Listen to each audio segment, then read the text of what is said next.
All right, everybody. The last problem we're going to do in Chapter 8 is problem 8-5b. And here we're looking at notes receivable entries. So what happens a lot of times is that a customer will not pay, or they'll become past due on their accounts receivable, like we were looking at on the aging of accounts receivable problem 8-2.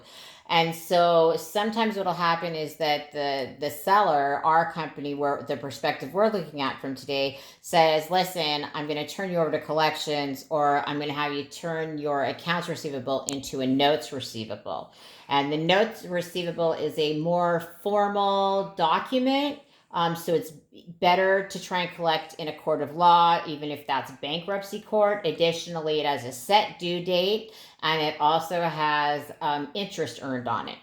So what we have happening in this problem is that we have conversions from accounts receivable to notes receivable in these entries, as well as payment on those notes receivable. So that's what we're going to walk through. And here's our journal sheet here. The first item, let me get all the notes out. So the first transaction, or they tell us the following data relate to notes receivable and interest for Owens Company, a financial services company. Assume a 360-day year. The reason for the 360-day year is we use it in the interest calculation. And so I want you to know that when we calculate interest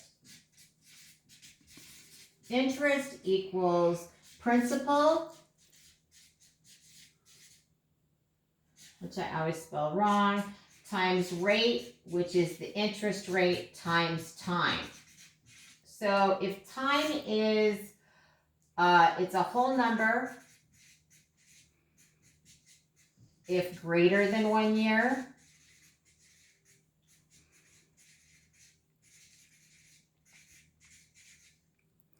and it's a fraction or percent if less than 1 year. So all of these notes are done on days. And so if we're looking at days in year, it's going to be 360. And that's only because back in the Stone Ages, when we didn't have computers and calculators to do all this, 60 divided into numbers easier. So I'll show you how this works as we go through some of these. All right, so the first transaction is they tell us that on March 8, we received a $33,000 5% 60-day note on account. So what we received was the note. The terms of the note are $33,000 principal, 5% interest over 60 days in exchange in place of the accounts receivable. So in order to do this, on March 8th, I am going to debit the asset notes receivable. And it's easier for me when I'm doing furthering on other journal entries. I usually put down the face amount of the note, I'll put down the percentage, and I'll put down the days. But you don't have to do that, and there's no place in your homework to do that. We're going to debit $33,000 to the notes receivable, and my accounts receivable account, I'm going to credit for $33,000. And of course, remember, for this homework problem, they didn't give us the names of the customers, but we'd normally have their name on there. So on March 31st, we received another note. This was an $80,000 7% 90-day note on account. So again, on March 31st, on 3/31, I'm going to debit notes receivable. This one is an $80,000 7% 90-day note.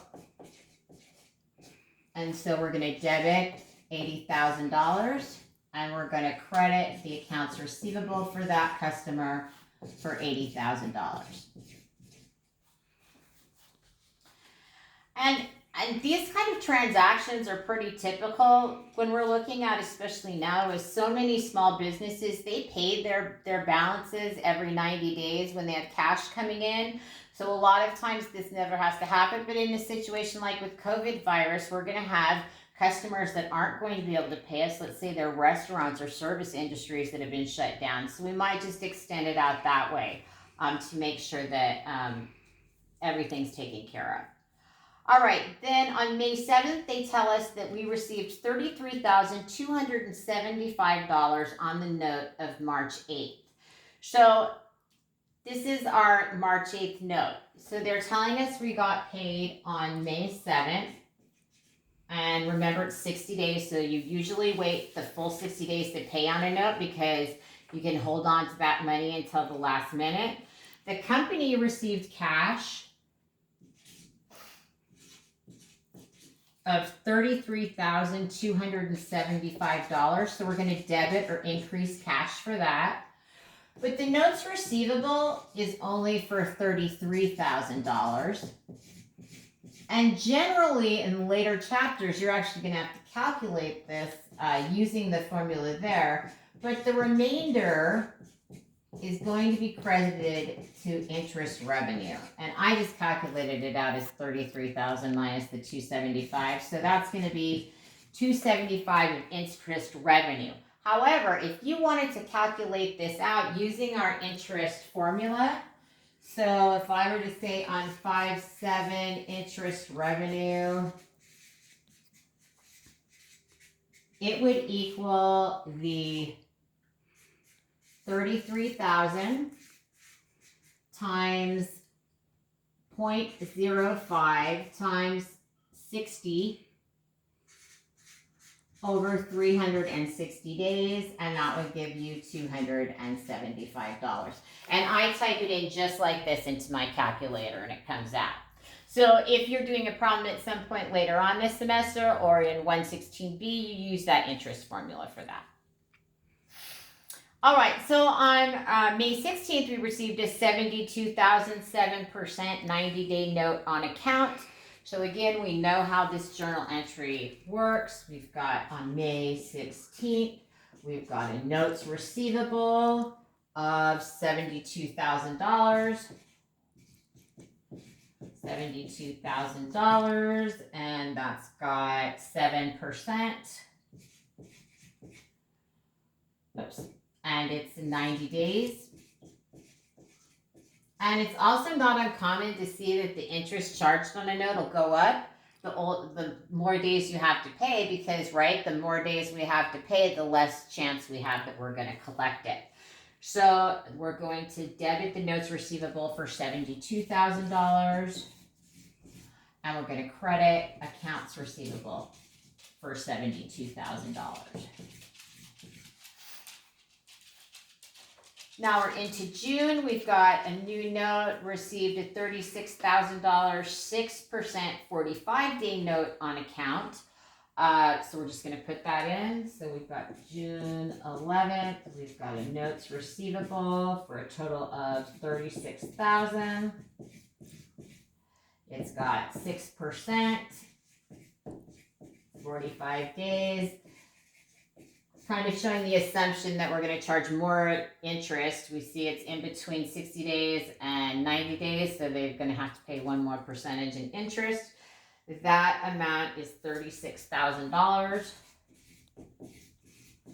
And we're going to credit the accounts receivable for $36,000. All right. So that gets us to June 11th. And then on June 29th, we received $81,400 on the note of March 31st. So that's this note here. So if we just do the math, we know that our interest revenue is $1,400. But you could also calculate that out by taking 80,000 times 0.07 times 90 over 360. So this is June 29th. We're going to debit cash for the full amount that we received of $81,400. We are going to credit the notes receivable for $80,000. and we're going to credit that interest revenue for $1,400. Interest revenue is considered an other revenue on the income statement. So we'll have that there. It's like rent revenue. Sometimes that goes under that other category. All right, next one on July 26th, we received $36,270 on our note of June 11th.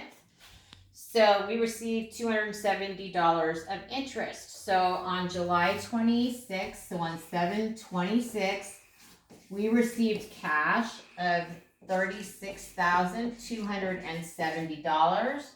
That notes receivable amount that we're going to credit is the $36,000. And then we've got interest revenue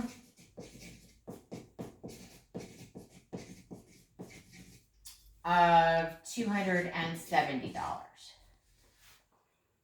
Okay. 3 more left.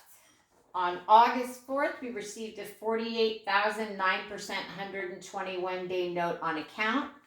So on 8/4, we have that notes receivable. So we're going to show that. It's $48,000, face value 9%, and it's 120 days.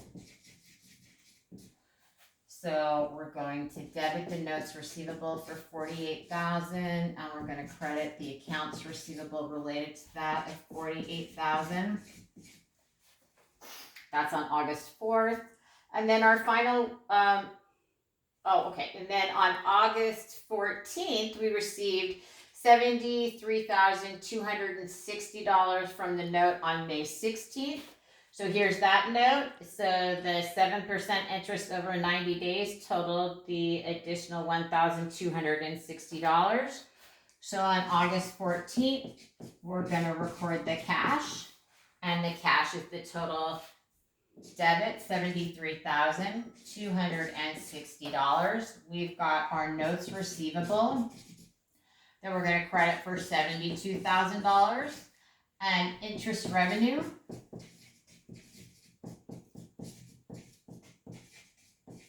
and I'll put in here how I got it, $73,260 minus $72,000. So that equals $1,260. And then our last journal entry on this problem is December 2nd, and that's where we received $49,440 on our note up here of August 4th. So on 12/2, we're going to see that we received cash of $49,440, and notes receivable we're going to credit for $48,000, and then interest revenue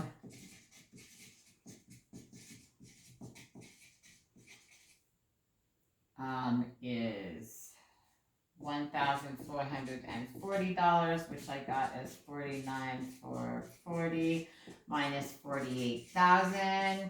And I know I want to do a quick review here real quick, okay? So remember that accounts receivable and notes receivable, those are both asset accounts that go on the balance sheet. Interest revenue is a revenue account that goes on the income statement. So you want to keep remembering those things as we go.